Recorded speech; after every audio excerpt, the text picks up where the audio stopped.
And our barn community served you, and I wish you knew some of their stories because they're inspiring, and they've been beautiful people to watch grow, and I'm humbled to be a part of their lives. And we throw around a lot of phrases in our barn community to help people grow. We all kind of know what they mean, and one of the phrases we use is getting yourself off your hands. You all know what that means, to get yourself off your hands. Or when you have yourself on your hands, when you walk in a room and you're a little insecure and you're nervous. Is there anything for me? Will I be accepted? Am I dressed appropriately? For me, when I have people come through the food line, there's invariably a woman who says, is there anything I can eat? And I'm looking at the buffet thinking, well, unless you're one of my alpacas who can only eat grass, there should be plenty for you to graze on. For you church planters and pastors, Kevin alluded to it so beautifully, where you walk in and you compare yourself. Am I cool? Is my church successful? Do I have enough programs? Is my church growing? And does that sound familiar?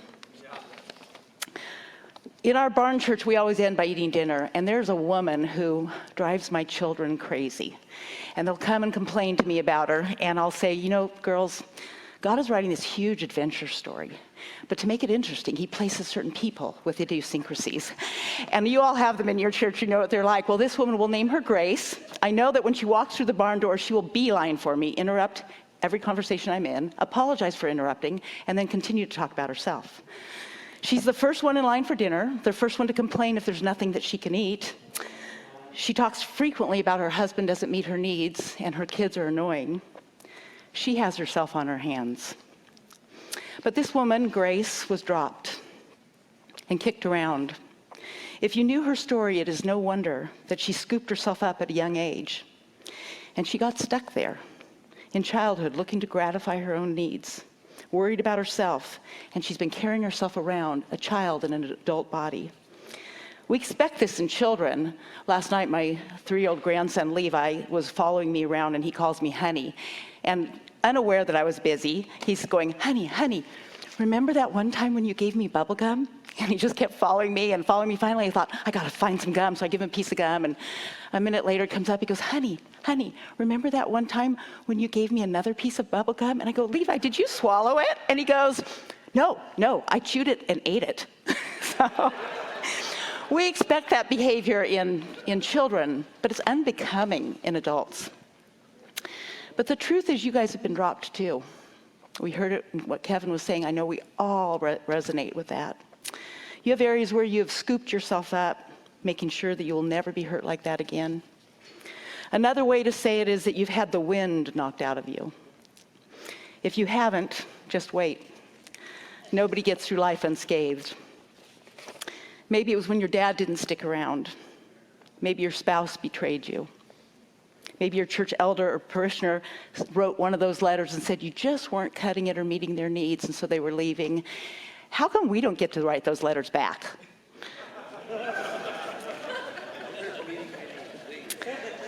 Or someone you loved was lost.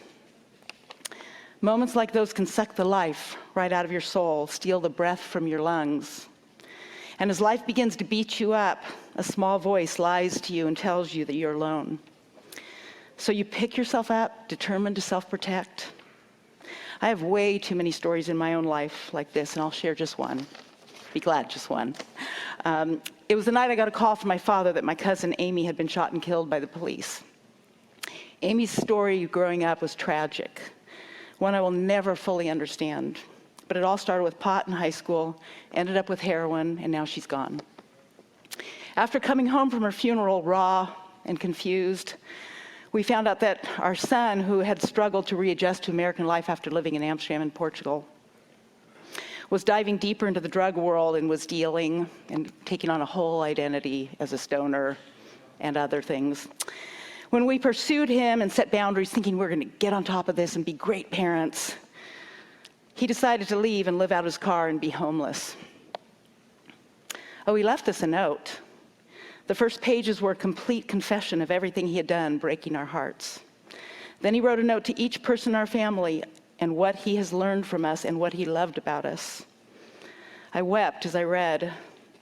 And then he wrote, don't worry, Mom and Dad. When I'm done with this adventure, I will join the Coast Guard, settle down, buy a house, marry a beautiful woman, and have 4 kids, 2 girls and 2 boys in this order. He's so not ready for adulthood. He also said that he would finish high school while living out of his car. And then he said, but don't try to find me. Well, he worked up the street at the 99-cent store and went to school around the corner. But aside from the funny moments of that letter, I was crushed. When you bring a newborn home and observe his first moments of breath and cradle him and kiss his cheeks, you never hope that he will live on the streets, using and dealing, living a less than life. So many things at that time of our lives were hitting us. Our daughter, unmarried, was pregnant. Our other daughter was in a toxic relationship. People, like Kevin alluded to, were leaving our church and blaming us for not providing enough. And you know when things just hit all at once. And having just seen how my beautiful cousin's life had ended, I couldn't get out from under the dark cloud, the heavy weight, the deadly blow, and I ugly cried for weeks. Everywhere I went, I had myself on my hands. I was sick of myself. I was heavy. I wasn't any good to anyone. I felt like I couldn't breathe, like I was gasping for air. The wind had been knocked out of me. This is not a new story. This is humanity's story for all of its existence, except its first newborn moments. And God has been sending us love notes, inviting us to set ourselves down and breathe deeply of his Spirit. You see, back in the garden, God formed us, his beloved, out of red clay. Then he cupped our face in his hands. And with the kiss of God, he put his mouth over ours and breathed his Spirit, Ruha, life, into us, and we began to live. Then you know how it goes. Instead of trusting that relationship with God was enough and the tree of life was fulfilling, and breathing deep breaths of fresh, pure, crisp God air and using our hands to tend to all that was sacred, and Eve began a conversation with a snake. And we took that apple into our own hands and we ate. And instead of the breath of God filling our lungs, we had the wind knocked out of us. And we've been gasping for air ever since. Looking for life, holding on to ourselves, and living small ever since. And now we have a society plagued with shame, anxiety, fear, depression, and all of humanity is wheezing. But God, in his incredible passion for humanity, for us, wasn't satisfied to leave us in that condition. After Jesus was killed, the disciples who had a few years of hope felt dropped. Felt like the one they thought was the one was no longer. So they went back to what they knew. They picked themselves up and went back to fishing. The Sunday after the cross, they were gathered in a room with the door locked in a defensive posture, hiding out full of fear, likely barely breathing, when Jesus appeared in the middle of the room and he said, "Be at peace." If you had killed or betrayed me, I would not say, "Be at peace." I would come back with a whole lot of other things like, "Help me understand." Or at least I'd settle the score, or I'd have a few elder committee meetings to remove all mess to make sure that that would never happen again. But Jesus is offering something so counterintuitive to us. And after he says peace, he did it again. He drew near to his disciples. He came close and he breathed on them. And their lives were never the same, and they set themselves down and their hands were open, and the world has been changed as a result. You see, when you believe the insidious lie that God isn't enough, that you don't have what it takes to face what lies ahead, that you are your history, and that hurts so much that you're going to be sure that never happens again, and so you hold on to yourself and you focus on yourself so that you aren't good to anyone else, and you are breathlessly self-protecting and gasping for air so you're not breathing life into anyone. I know what that's like. Back to my son, I was so sick of having myself on my hands. One day I felt like God said, "Get on the floor," and that is not, I'm weird, but I'm not that kind of weird, and so I lay down on the floor and I'm looking up like, "What?" And he said, "Get back up." And he said, "You have 4 other children, a husband who loves you, a community of people looking at how you will navigate this season of your life, and a son who needs to see you living for more than him." I was jarred. I had forgotten who held me. I had forgotten who was desperately trying to breathe life into me.